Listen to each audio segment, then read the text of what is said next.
कामदा एकादशी व्रत कथा। चैत्र शुक्ल एकादशी। धर्मराज युधिष्ठिर कहने लगे कि हे भगवान, मैं आपको कोटि कोटि नमस्कार करता हूं। अब आप कृपा करके चैत्र शुक्ल एकादशी का महात्म्य कहिए। श्री कृष्ण कहने लगे कि हे धर्मराज, यही प्रश्न एक समय राजा दिलीप ने गुरु वशिष्ठ जी से किया था और जो समाधान उन्होंने किया वो सब मैं तुमसे कहता हूं। प्राचीन काल में भोगीपुर नामक एक नगर था। वहां पर अनेक ऐश्वर्यों से युक्त पुंडरीक नाम का एक राजा राज्य करता था। भोगीपुर नगर में अनेक अप्सरा, किन्नर तथा गंधर्व वास करते थे। उनमें से एक जगह ललिता और ललित नाम के दो स्त्री पुरुष अत्यंत वैभवशाली घर में निवास करते थे। उन दोनों में अत्यंत स्नेह था, यहाँ तक कि अलग अलग हो जाने पर दोनों व्याकुल हो जाते थे। एक समय पुंडरीक की सभा में अन्य गंधर्वों सहित ललित भी गान कर रहा था। गाते गाते उसको अपनी प्रिय ललिता का ध्यान आ गया और उसका स्वर भंग होने के कारण गाने का स्वरूप बिगड़ गया। ललित के मन के भाव जानकर कारकोट नामक नाग ने पद भंग होने का कारण राजा से कह दिया। तब पुंडरीक ने क्रोधपूर्वक कहा कि तू मेरे सामने गाता हुआ अपनी स्त्री का स्मरण कर रहा है, अतः तू कच्चा मांस और मनुष्यों को खाने वाला राक्षस बनकर अपने किए कर्म का फल भोग। पुंडरीक के श्राप से ललित उसी क्षण महाकाय विशाल राक्षस हो गया। उसका मुख अत्यंत भयंकर, नेत्र सूर्य चंद्रमा की तरह प्रदीप तथा मुख से अग्नि निकलने लगी। उसकी नाक पर्वत की कंदरा के समान विशाल हो गई और गर्दन पर्वत के समान लगने लगी। सिर के बाल पर्वतों पर खड़े वृक्षों के समान लगने लगे तथा भुजाएं अत्यंत लंबी हो गईं। कुल मिलाकर उसका शरीर 8 योजन के विस्तार में हो गया। इस प्रकार राक्षस होकर वह अनेक प्रकार के दुख भोगने लगा। जब उसकी प्रियतमा ललिता को यह वृत्तांत मालूम हुआ तो उसे अत्यंत खेद हुआ और वह अपने पति के उद्धार का यत्न सोचने लगी। वह राक्षस अनेक प्रकार के घोर दुख सहता हुआ घने वनों में रहने लगा। उसकी स्त्री उसके पीछे पीछे जाती और विलाप करती रहती। एक बार ललिता अपने पति के पीछे घूमती घूमती विंध्याचल पर्वत पर पहुंच गई, जहां पर शृंगी ऋषि का आश्रम था। ललिता शीघ्र ही शृंगी ऋषि के आश्रम में गई और वहां जाकर विनीत भाव से प्रार्थना करने लगी। उसे देखकर शृंगी ऋषि बोले कि हे सुभगे, तुम कौन हो और यहां किस लिए आई हो? ललिता बोली कि हे मुने, मेरा नाम ललिता है। मेरा पति राजा पुंडरीक के श्राप से विशालकाय राक्षस हो गया है। इसका मुझको महान दुख है। उसके उद्धार का कोई उपाय बतलाइए। शृंगी ऋषि बोले, हे गंधर्व कन्या, अब चैत्र शुक्ल एकादशी आने वाली है, जिसका नाम कामदा एकादशी है। इसका व्रत करने से मनुष्य के सब कार्य सिद्ध होते हैं। यदि तू कामदा एकादशी का व्रत कर उसके पुण्य का फल अपने पति को दे तो वह शीघ्र ही राक्षस योनि से मुक्त हो जाएगा और राजा का श्राप भी अवश्यमेव शांत हो जाएगा।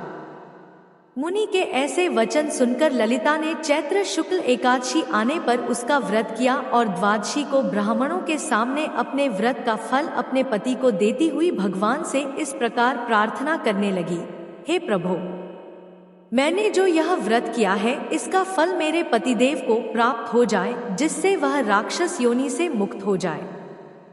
एकादशी का फल देते ही उसका पति राक्षस योनि से मुक्त होकर अपने पुराने स्वरूप को प्राप्त हुआ। फिर अनेक सुंदर वस्त्राभूषणों से युक्त होकर ललिता के साथ विहार करने लगा। उसके पश्चात वे दोनों विमान में बैठकर स्वर्गलोक को चले गए। वशिष्ठ मुनि कहने लगे कि हे राजन, इस व्रत को विधिपूर्वक करने से समस्त पाप नाश हो जाते हैं तथा राक्षस आदि की योनि भी छूट जाती है। संसार में इसके बराबर कोई और दूसरा व्रत नहीं है। इसकी कथा पढ़ने या सुनने से वाजपेय यज्ञ का फल प्राप्त होता है। वशिष्ठ जी बोले, राजन, चैत्र शुक्ल पक्ष में कामदा नाम की एकादशी होती है। वह परम पुण्यमयी है। पापरूपी ईंधन के लिए तो वह दावानल ही है। प्राचीन काल की बात है। नागपुर नाम का एक सुंदर नगर था जहां सोने के महल बने हुए थे। उस नगर में पुंडरीक आदि महाभयंकर नाग निवास करते थे। पुंडरीक नाम का नाग उन दिनों वहां राज्य करता था। गंधर्व, किन्नर और अप्सरा भी उस नगरी का सेवन करती थी। वहां एक श्रेष्ठ अप्सरा थी जिसका नाम ललिता था। उसके साथ ललित नाम वाला गंधर्व भी था। वे दोनों पति पत्नी के रूप में रहते थे। दोनों ही परस्पर काम से पीड़ित रहा करते थे। ललिता के हृदय में सदा पति की हो मूर्ति बसी रहती थी और ललित के हृदय में सुंदरी ललिता का नित्य निवास था। एक दिन की बात है, नागराज पुंडरीक राजसभा में बैठकर मनोरंजन कर रहा था। उस समय ललित का गान हो रहा था, किंतु उसके साथ उसकी प्यारी ललिता नहीं थी। गाते गाते उसे ललिता का स्मरण हो आया। अतः उसके पैरों की गति रुक गई और जीभ लड़खड़ाने लगी। नागों में श्रेष्ठ ककरकोटक को ललित के मन का संताप ज्ञात हो गया। अतः उसने राजा पुंडरीक को उसके पैरों की गति रुकने एवं गान में त्रुटि होने की बात बता दी। करकोटक की बात सुनकर नागराज पुंडरीक की आंखें क्रोध से लाल हो गईं। उसने गाते हुए कामातुर ललित को शाप दिया, दुर्बुद्धे, तू मेरे सामने गान करते समय भी पली के वशीभूत हो गया, इसलिए राक्षस हो जा। महाराज पुंडरीक के इतना कहते ही वह गंधर्व राक्षस हो गया। भयंकर मुख, विकराल आंखें और देखने मात्र से भय उपजाने वाला रूप, ऐसा राक्षस होकर वह कर्म का फल भोगने लगा। ललिता अपने पति को विकराल आकृति देख मन ही मन बहुत चिंतित हुई। भारी दुहक से कष्ट पाने लगी। सोचने लगी, क्या करूं, कहां जाऊं? मेरे पति पाप से काष्ठ पा रहे हैं। वह रोती हुई घने जंगलों में पति के पीछे पीछे घूमने लगी। वन में उसे एक सुंदर आश्रम दिखाई दिया जहां एक शांत मुनि बैठे हुए थे। उनका किसी भी प्राणी के साथ वैर विरोध नहीं था। ललिता शोधता के साथ वहीं गई और मुनि को प्रणाम करके उनके सामने खड़ी हुई। मुनि बड़े दयालु थे। उस दुखिनी को देखकर वे इस प्रकार बोले, शुभे, तुम कौन हो? कहां से यहां आई हो? मेरे सामने सच सच बताओ। ललिता ने कहा, महामुने, वीरधनवा नाम वाले एक गंधर्व है। मैं उन्हीं महात्मा की पुत्री हूं। मेरा नाम ललिता है। मेरे स्वामी अपने पापदोष के कारण राक्षसा हो गए हैं। उनकी यह अवस्था देखकर मुझे चैन नहीं है। ब्रहान, इस समय मेरा जो कर्तव्य हो वह बताइए। विप्रवर, जिस पुण्य के द्वारा मेरे पति राक्षस भाव से छुटकारा पा जाए उसका उपदेश कीजिए। ऋषि बोले, भद्रे, इस समय चैत्र मास के शुक्ल पक्ष की कामदा नामक एकादशी तिथि है जो सब पापों को हरने वाली और उत्तम है। तुम उसी का विधि पूर्वक व्रत करो और इस व्रत का जो पुण्य हो उसे अपने स्वामी को दे डालो। पुण्य देने पर क्षण भर में ही उसके शाप का दोष दूर हो जाएगा। राजन, मुनि का यह वचन सुनकर ललिता को बड़ा हर्ष हुआ। उसने एकादशी को उपवास करके द्वादशी के दिन उन ब्रह्मर्षि के समीप ही भगवान वासुदेव के श्री विग्रह के समक्ष अपने पति के उद्धार के लिए यह वचन कहा, मैंने जो यह कामदा एकादशी का उपवास व्रत किया है उसके पुण्य के प्रभाव से मेरे पति का राक्षस भाव दूर हो जाए। वशिष्ठ जी कहते हैं। ललिता के इतना कहते ही उसी क्षण ललित का पाप दूर हो गया। उसने दिव्य देह धारण कर लिया। राक्षस भाव चला गया और पुनः गंधर्वत्व की प्राप्ति हुई। नृपश्रेष्ठ, वे दोनों पति पत्नी कामदा के प्रभाव से पहले की अपेक्षा भी अधिक सुंदर रूप धारण करके विमान पर आरूढ़ हो अत्यंत शोभा पाने लगे। यह जानकर इस एकादशी के व्रत का यत्रपूर्वक पालन करना चाहिए।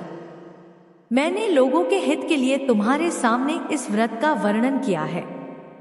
कामदा एकादशी ब्रह्महत्या आदि पापों तथा पिशाचत्व आदि दोषों का भी नाश करने वाली है।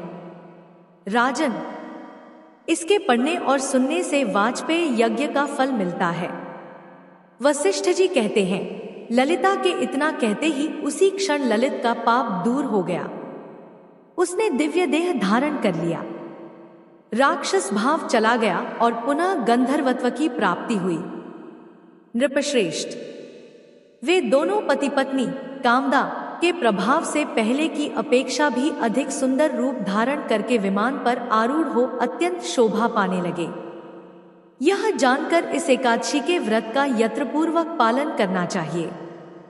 मैंने लोगों के हित के लिए तुम्हारे सामने इस व्रत का वर्णन किया है। कामदा एकादशी ब्रह्महत्या आदि पापों तथा पिशाचत्व आदि दोषों का भी नाश करने वाली है। राजन, इसके पढ़ने और सुनने से वाजपेयी यज्ञ का फल मिलता है।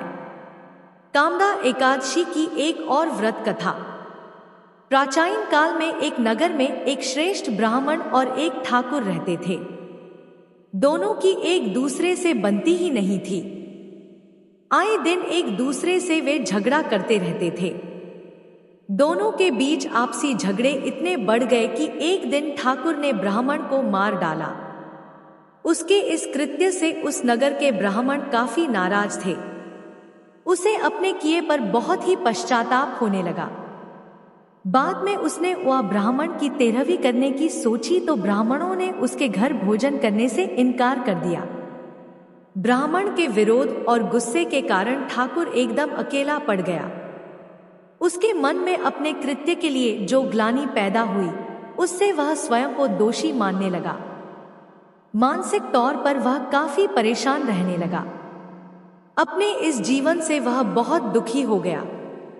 उसी दौरान उसे एक साधु मिले। उसने साधु से अपने इस महापाप के निवारण का उपाय जानना चाहा। तब उस महात्मा ने उसे कामदा एकादशी का महत्व बताया और उसे कामदा एकादशी का व्रत करने का सुझाव दिया। चैत्र मास के शुक्ल पक्ष की एकादशी तिथि आने पर उस ठाकुर ने उस महात्मा के बताए अनुसार कामदा एकादशी का व्रत रखा। कामदा एकादशी के दिन जब वह भगवान विष्णु की मूर्ति के पास सो रहा था, तब उसने एक स्वप्न देखा। उसमें भगवान विष्णु ने उससे कहा कि ठाकुर, तुम इस व्रत के प्रभाव से ब्रह्मा हत्या के पाप से मुक्त हो गए हो। ब्रह्मा हत्या के अपराध बोध से मुक्त होकर उस ठाकुर ने कामदा एकादशी व्रत के महत्व को लोगों को भी बताया। कामदा एकादशी का व्रत करने से व्यक्ति के सभी पाप नष्ट हो जाते हैं। विष्णु लोक में उस व्यक्ति को स्थान प्राप्त होता है और उसकी अन्य मनोकामनाएं भी पूर्ण होती हैं। कामदा एकादशी पूजन विधि। इस दिन सुबह उठकर स्नान करने के बाद पहले सूर्य को अर्घ्य दें। इसके बाद भगवान विष्णु की आराधना करें। उनको पीले फूल, पंचामृत और तुलसी दल अर्पित करें। फल भी अर्पित कर सकते हैं। इसके बाद भगवान विष्णु का ध्यान करें तथा उनके मंत्रों का जप करें। इस दिन पूर्ण रूप से जलीय आहार ले अथवा फलाहार ले तो इसके श्रेष्ठ परिणाम मिलेंगे। अगर केवल एक वेला का उपवास रखते हैं तो दूसरी वेला में वैष्णव भोजन ही ग्रहण करें। अगले दिन सुबह एक वेला का भोजन या अन्न किसी निर्धन को दान करें। इस दिन मन को ईश्वर में लगाएं, क्रोध न करें।